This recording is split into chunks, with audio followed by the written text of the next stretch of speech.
Football, something which has always been referred to as the beautiful game. No amateur dramatics, no players earning hundreds of thousands of pounds a week, just players playing for the love of the game.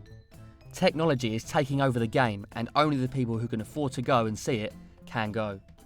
So what's the alternative for people who refuse to pay these prices to fill all of these prima donnas' pockets?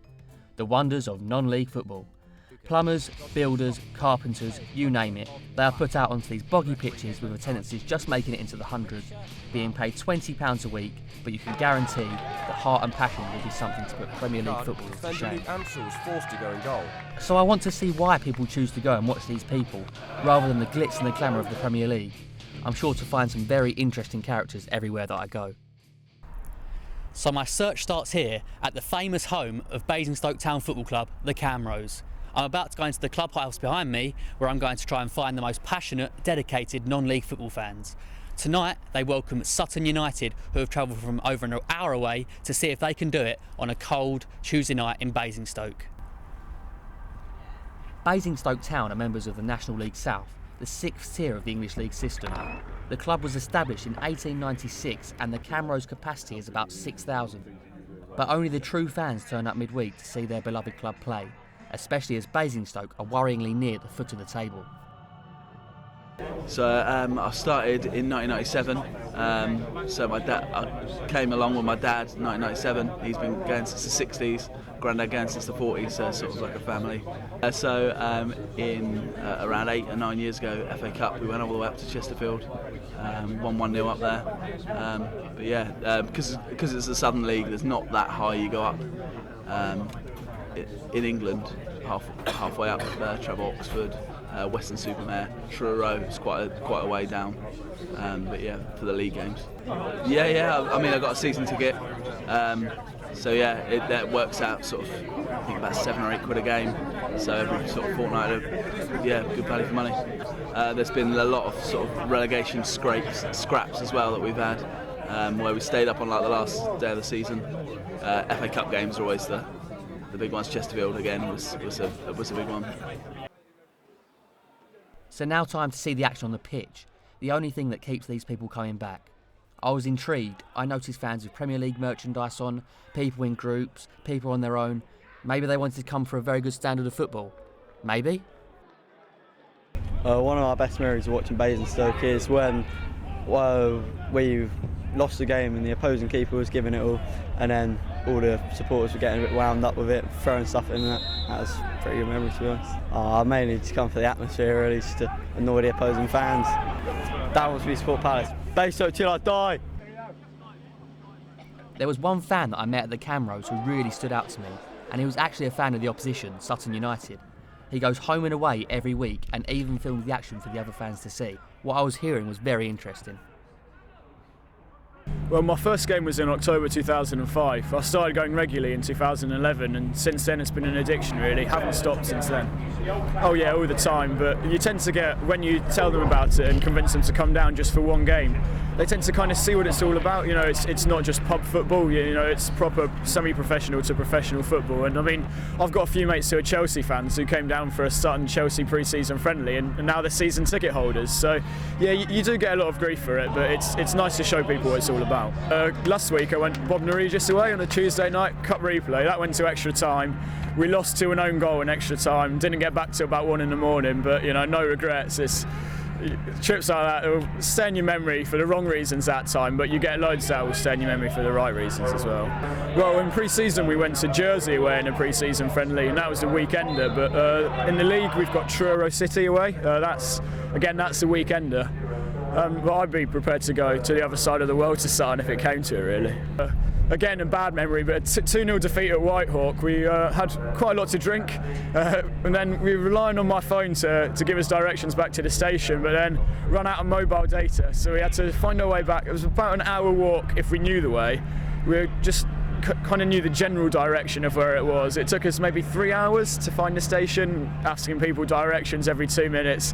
And again, we didn't get back till, about 11, 12, about midnight. But again, you know, it's it was a laugh, even though we lost. And we've won plenty of games to give me good memories. So yeah, definitely no regrets. Messi and Ronaldo are like, you're never really going to meet them. You look up to them because they're like perfection. At Sutton, I mean, I know most of the players. I work on the car park and I speak to them at every game. So they're not kind of like unattainable heroes, if you like, but I definitely respect. I play centre-back myself, and I definitely have a lot of respect for Dean Beckwith and Jamie Collins. I think they're two excellent centre-backs. Yeah, so when Sutton aren't playing, mostly Tuesday nights, I tend to get out to a local game just around the corner from where I live, no more than half an hour travel. Just film the game and put the highlights up. All started a few years ago. I was at a game Rains Park Vale, and the keeper scored a bicycle kick in the 94th minute to take it to extra time, and I thought, it would be great if I got that on camera. So I just started bringing the camera down the next week, and I've been doing it ever since. I've got about 100 matches filmed now over a couple of years. So again, it's another aspect of non-league football I really enjoy. So my dad's a Middlesbrough fan. He's been following Middlesbrough until he moved down south, but I can't be following Middlesbrough living down here. So Sutton were the team I picked, and Sutton the team I'll stick with. And one day, if you have kids, would I have any other option to support Sutton? Absolutely no chance. Sutton all the way, yeah. So I got some very interesting views from fans at Basingstoke Town, which both entertained me and baffled me. But I want more, and I'm staying local next as I go to Winchester City. So my search continues on a rainy afternoon at the home of Winchester City Football Club, the Den Plan. I'm looking forward to speaking to the most die-hard fans from both sets of sides. Winchester City were formed in 1891 as Winchester Swallows FC until 1894 when their name changed to Winchester City, which has now stuck. They have had moments of success in their history, most recently lifting the FA Vase in 2004. There's grassroots. I think it's you put a problem with like a purist form of football. I think it needs supporting, but it's what you do on Saturday afternoons. I think you've got to support it, but it's a good afternoon's entertainment. I think. Usually I come on my own, but sometimes I bring weights from work, and the family have come, and whenever you've been, it was a mascot here. So sometimes I come on my own, sometimes I bring other people on. Before I first came here, about 3 or 4 seasons ago, I saw them win a game 2-1 with a winner in injury time, and that's got me hooked because I think there's nothing more exciting than seeing someone win a match that late. But then the style of football they were playing was rubbish. They ended up getting relegated. But with the new regime coming in, they're playing really good football. It's really fast attacking football, so it's really entertaining. The most memorable thing recently was when they beat Eastleigh in the Cup. I mean, that was a fantastic result. They really dug in. Okay, it wasn't a full-strength team, but it was just everything a game of football should be. Totally compelling. I've been in non-league football for a long time, so it's a big part of my life, really. I go to, when I'm in the country and when I'm around, I go to virtually every game. But gradually, the pro game has, in every way, shape and form, changed. I got involved in non-league football, I think, in the year 2000 when a friend of mine's son played non-league football, and it's like a drug, really. I think once you get down to it and become part of it, you simply don't want to give up. One not so funny story in some respects, there's a lad here that was die-on-the-wall Eastleigh supporter, and Malcolm Clark, who does reports to them. He watched them for years and years and years, used to go to every game home and away, and we got drawn away to Barrow in the FA Cup, and Malcolm managed to miss the coach, so missed the game. I think he's seen 600 games consecutively and then missed the biggest game in the club's history. It's far more personal. The players, they're playing as much for the love of playing the game as they are for the money. And they're almost a part of the club. Again, I found one person in particular, the man who actually runs the club shop. He's grown up knowing nothing else but Winchester City and has absolutely no interest in what the Premier League football has to offer.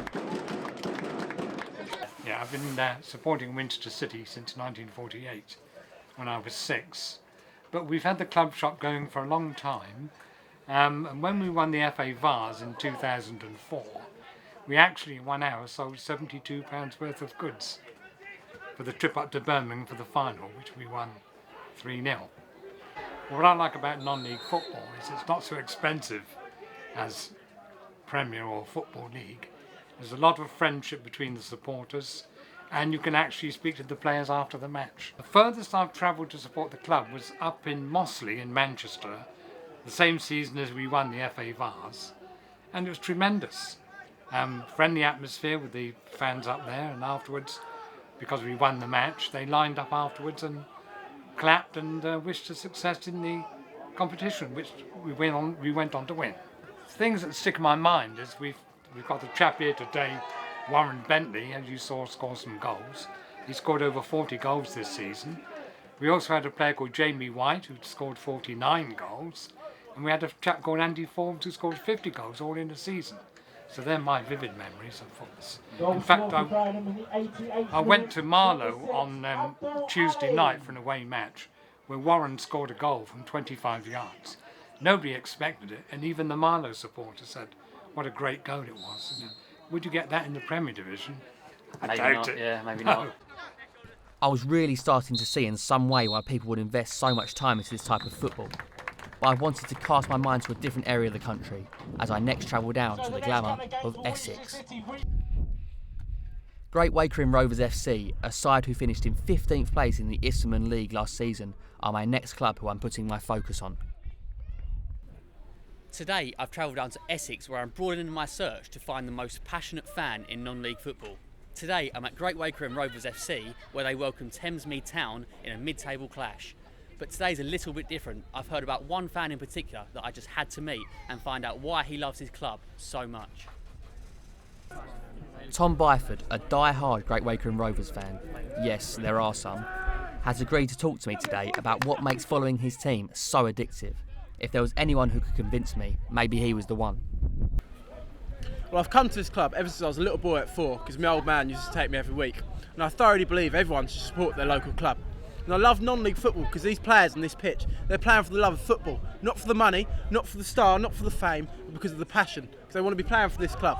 And that's what I love. You don't see any divers around here, it's proper football. In 2006, in the second qualifying round for the FA Cup, we played Carston Athletic, and 160 people were in that stand, and it was absolutely bouncing. The noise and the atmosphere was the best I've ever been to. All my friends support Man United, Arsenal, and you know, I don't see why they do it. I can come to a ground like this, have better atmosphere, better football, and pay a grand less every year. I'm so glad I've stuck with Great Wakering Athletic Football Club, because now in 2013 my loyalty's paid off as we won the Essex League, and it's the best moment I've ever had being a fan. And celebrating with the players, with the staff afterwards, goes to show what a community this club really is. Well, it's been a family tradition for many years now. My granddad used to go to every home game, my old man used to go to every home game, and he brought me to come watch them before I even knew what football was when I was a little boy. So, you know, it's almost been brought up as a drug for me coming to this club. I come every game, home and away, and we got about 2006, I had one of the best days of my life here when we had the qualifying round for the FA Cup. And also I've had some of my worst days, you know. If I lose, my whole week's ruined. This is what I live for nowadays. Something I learnt about which I didn't know existed was something known as ground hopping. I met someone from Liverpool who ground hops every weekend to multiple non-league football grounds as a way of effectively collecting them. He's been to all 92 Football League grounds and now hopes to one day have the full non-league collection. Basically collect football grounds every weekend. Sometimes we do midweek games, so we're repeating grounds. Well, they have these ground hopping festivals. We've had done 4 in one day. Some guys organise it for us. It's generally all in one area, one county maybe. They're all generally close together. Just got fed up with the high profile football. And you're watching guys here that they do all the jobs during the week and they give 100% out there. And some of the pitches aren't the best. So do you enjoy watching this football rather than obviously Premier League football? Too right. So I met a die-hard Wakering fan and a ground hopper which certainly broadened my mind on the wonders of non-league football. Next, I am to stay in Essex for one last look into it, but the next time won't be the same as what I have previously been doing. I want to get a bit of balance and see it from a different perspective. Today I am watching Bowers and Pitsea, a side currently in the Essex Senior League who play under the lights on a very cold Tuesday night in Canvey Island. Today the focus is on Bowers and Pitsea, who have had to play at the home of Concord Rangers due to their pitch not being in a fit state. Bowers and Pitsea have to play their last 20 games in a total of 2 months in order to finish the season. If that doesn't distinguish non-league football to the Premier League, I don't know what does. Today I'm with Andrew Paul, a die-hard West Ham fan and season ticket holder, to see if he would ever swap the big time of the Premier League to the scrappy lows of non-league football. And I've heard that non-league football is absolutely atrocious. It's laughable, really. So I've come down here today to see what it's all about and to see if it's as bad as what I've heard it is. Coming here today, it shocked me. I mean, there's barely anyone here. I mean, can you hear that? Yeah, exactly. Silence. I mean, I think I have more people at my Saturday League game than this non-league stadium. I mean, it's awful, really. The support is shocking. I mean, £6 entry to come and watch this. The wonder there's about 20 people watching the game. 20 minutes in, no goals. Yes, I've seen glimpses of stuff that, you know, probably would see in League One, League Two, but some of this stuff, I could go down my local park and see it. I mean, half the balls aren't even reaching the players, they're just being hoofed from the back to the front, back to the front, back to the back. I can't see why people would want to come and see this. I mean, where's the talent? Just like playing in a park. Given the success story of Jamie Vardy from non-league to the Prem, I thought I might come here tonight and, you know, find someone with a slight spark that could reach the level that he's reached. But that definitely ain't the case. One positive I've taken out from tonight is the connection between this and grassroots level. Starting from a young age, I can tell that most of these players, you know, they've started from they were 5 or 6, working their way up to this level. But as for these making it to the big time and taking that next step up to League 2, League 1, I can't really see how it's going to happen. I mean, from this standard of football to that standard of football, I don't know how they're going to make it. I mean, some of this stuff that I'm seeing now is appalling. How they're going to do it, I do not know. Recently in the press, a lot's been said about some of the Prem games charging too much, like the prices are extortionate. Well, my club, West Ham, kids for £1. Kids pay £3 to get in here tonight.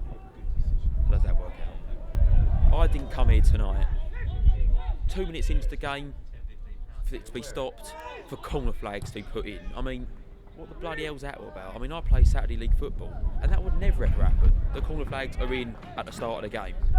This standard's meant to be a lot better than what I play at, and the ref had to pause it to put the corner flags in.